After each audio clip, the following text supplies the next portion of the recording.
For much of the 20th century, Miami was a sunny coastal city known for its beaches, palm trees, and Latin rhythms. It was a beloved tourist destination, but it lacked any major architectural ambitions. Until the 1980s, there were not even any skyscrapers. The skyline was low, timid, almost provincial compared to the imposing silhouettes of New York or Chicago. But what seemed immutable began to change at a dizzying speed. Over the past 4 decades, Miami has undergone a radical metamorphosis. It has gone from being just a tourist paradise to becoming one of the most verticalized urban centers in the United States. Today, the city ranks 3rd in the country in skyscrapers, behind only the 2 historic giants, New York and Chicago. And the construction never stops. Buildings continue to rise at a rapid pace, driven by a powerful combination of factors that go far beyond aesthetics or urban density. The tropical climate, natural beauty, lack of state income tax, and an atmosphere of financial freedom have turned Miami into a magnet for billionaires, investors, elite athletes, and technology companies. Amid the regulatory chaos of other cities, Miami offered sun, sea, and opportunity. For many, it was the new frontier of luxury. It wasn't long before the city earned a new nickname, the Wall Street of the South.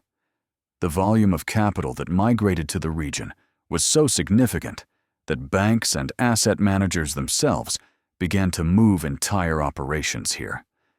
Concrete, steel, and glass began to fight over every inch of land. Futuristic lines, private helipads, elevators that take cars to the living room. The only limit seemed to be imagination and money. The Porsche Design Tower, for example, is not just a building, it is a statement of power. Just like the residential buildings designed by luxury brands and the corporate towers with offices that cost millions. And then, something unprecedented. Miami is preparing to inaugurate its first super tall, a skyscraper over 300 meters high, the ultimate symbol of the city's vertical ambition. But the higher things are built, the greater the confidence in what lies below. And that's when the story begins to change tone. The ground, always forgotten in the narrative of vertical conquests, would begin to emit subtle signals. Silent, almost invisible. Because not everything that goes up remains static. And when it comes to large-scale engineering, small movements can hide gigantic risks. Behind the shine of mirrors and marble, far from the view of investors, there was a detail that no one expected. A study conducted by the University of Miami shed light on a disturbing phenomenon. Some of the most luxurious and expensive buildings in the city were sinking. It wasn't a metaphor, it was literal. The research, based on cutting-edge technology, revealed that around 35% of the high-end coastal buildings built on the city's most coveted beaches were showing negative vertical movements. In simple terms, they were subsiding, sinking at a worrying rate, even years after their construction had been completed. The ground was moving, silently, persistent. The numbers shocked the scientific community. In just 1 decade, more than 30 buildings had registered subsidences of up to 8 centimeters. It may seem small at first glance, but in engineering terms, it is an abyss. One would expect this settlement to occur soon after construction in the first few months. What this study showed was something out of the ordinary. The ground continued to subside, even after years of theoretical stabilization. The areas most affected are not forgotten suburbs. Quite the opposite. They are names that appear in luxury brochures and million-dollar campaigns. Sunny Isles Beach, Surfside, and Bal Harbour. Regions where apartments easily exceed $10 million, with direct views of the Atlantic, private elevators, and services worthy of a 6-star hotel. There, right there, the buildings are slowly sinking. Big names appear among the identified cases. The Porsche Design Tower, famous for the elevator that takes the car to the owner's living room, the Ritz-Carlton residences, synonymous with exclusivity. Trump Tower 3, marked by political and business glamour.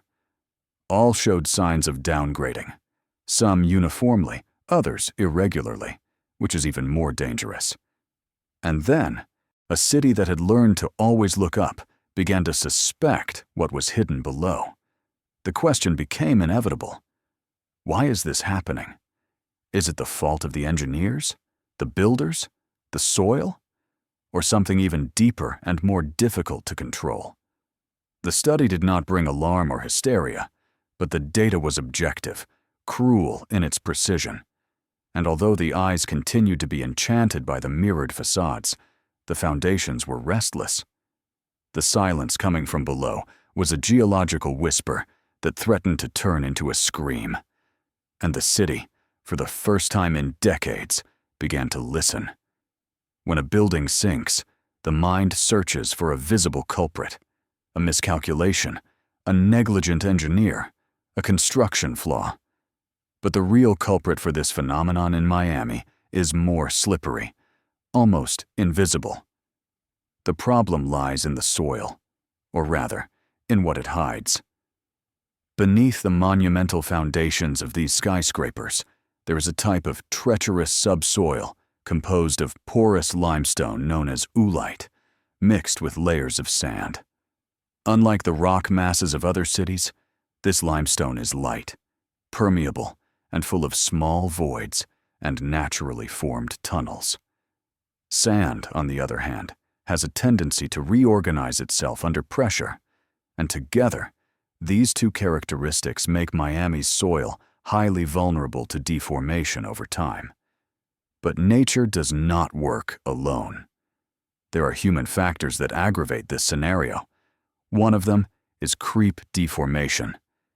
As skyscrapers press the soil with tons of constant weight, the grains of sand and limestone fragments slowly begin to shift, compact, and reorganize. This process is slow, imperceptible to the naked eye, but continuous. And when this reorganization occurs unevenly, the most serious problems arise. Another worrying factor is the extraction of groundwater. During the construction of many of these buildings, large volumes of water are removed from the subsoil to allow dry excavations and deeper foundations. This process alters the hydrodynamic balance of the region, causing the soil to lose support.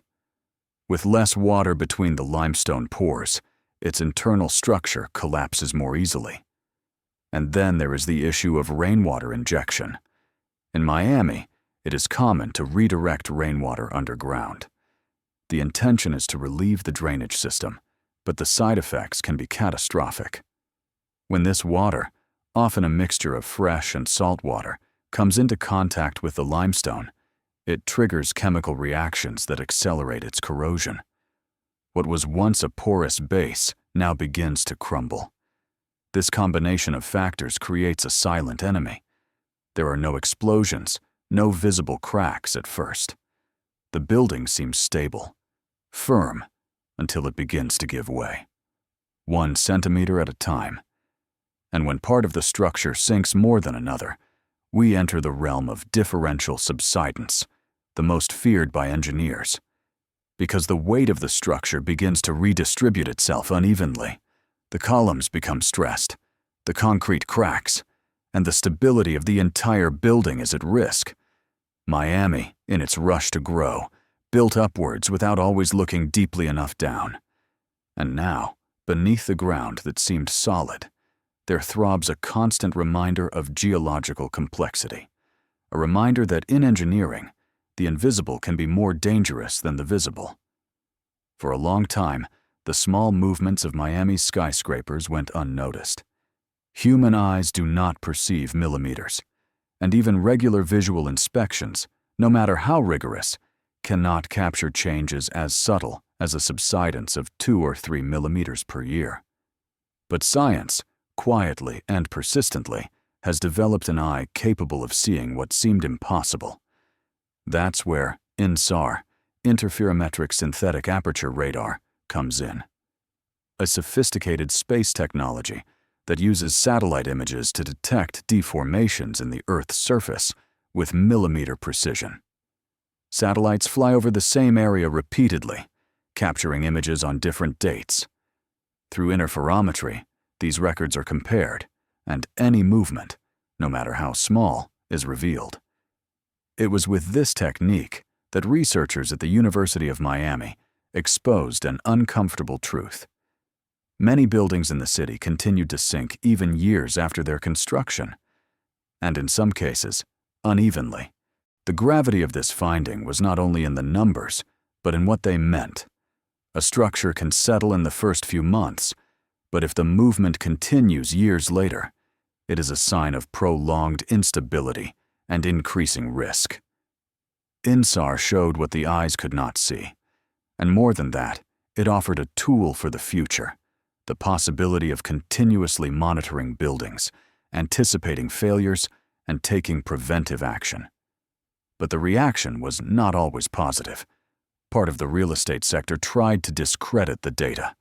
They questioned its accuracy, its method, its interpretation. When it comes to multi-million-dollar projects, any threat to the perception of safety is treated with caution or denial. However, the data does not lie, and the collapse of Champlain Towers South in 2021 put an end to the silence. In the early hours of June 24th, the residential building located in Surfside partially collapsed, killing 98 people. It was a profound trauma for the city and a watershed moment for engineers, construction companies, and authorities. The official report indicated that the building was already showing signs of structural deterioration, including flaws in the garage slab and continuous leaks.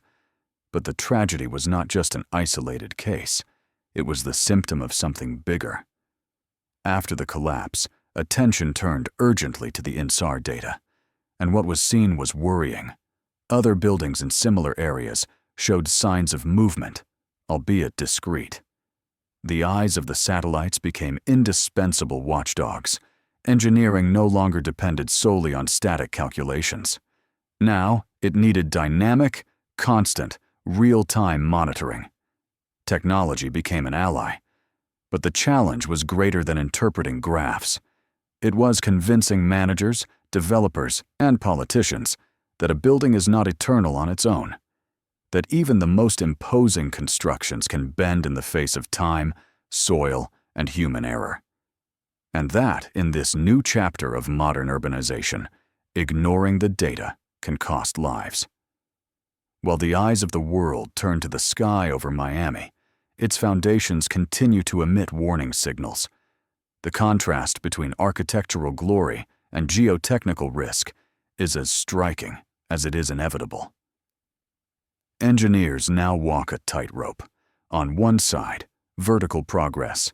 On the other, silent collapse. Miami is not an isolated case. In New York, studies show that the city is sinking at an average rate of 1 to 2 millimeters per year, driven by the colossal weight of its buildings and the natural compaction of the soil. In Jakarta, the capital of Indonesia, the problem has become so serious that the government has decided to build a new capital on another site, gradually abandoning the original city, which could be swallowed up by the sea by 2050. Venice, in Italy, has invested billions in flood containment systems under the MOSE project to protect its historic existence. Miami is part of this global context, but with an aggravating factor. It is building more, higher, and faster. And it is doing so on porous terrain, close to sea level, and subject to increasingly extreme climatic influences. Scientists estimate that by 2060, about 60% of the city could be below the permanent flood line. Still, more than a dozen new skyscrapers are under construction, many in critical areas like Sunny Isles and Surfside. The institutional response has begun to emerge, but in a piecemeal fashion. The city of Surfside, traumatized by the 2021 collapse, has begun discussing laws to limit vibrations from new construction. City officials are considering requiring continuous geotechnical monitoring for new and existing buildings. But much of the urban transformation still depends on the goodwill of developers and public pressure. On the other side, researchers continue their work with tools like INSAR, seeking funding to expand the coverage and frequency of analyses. The cost of prevention is infinitely lower than that of reconstruction or human loss. But convincing the luxury market to invest in uncomfortable diagnostics remains a challenge.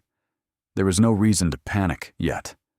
Most buildings remain safe, but the risk exists and grows over time. Modern engineering requires more than calculations. It requires humility. Because building is not just about erecting structures. It is about understanding the terrain, the climate, the human impact. It is about predicting the invisible and acting before it manifests itself. Miami, with all its grandeur, has become a case study on the limits of verticalization in fragile areas. A living example of how the human desire to touch the sky needs to be anchored, first and foremost, on solid ground.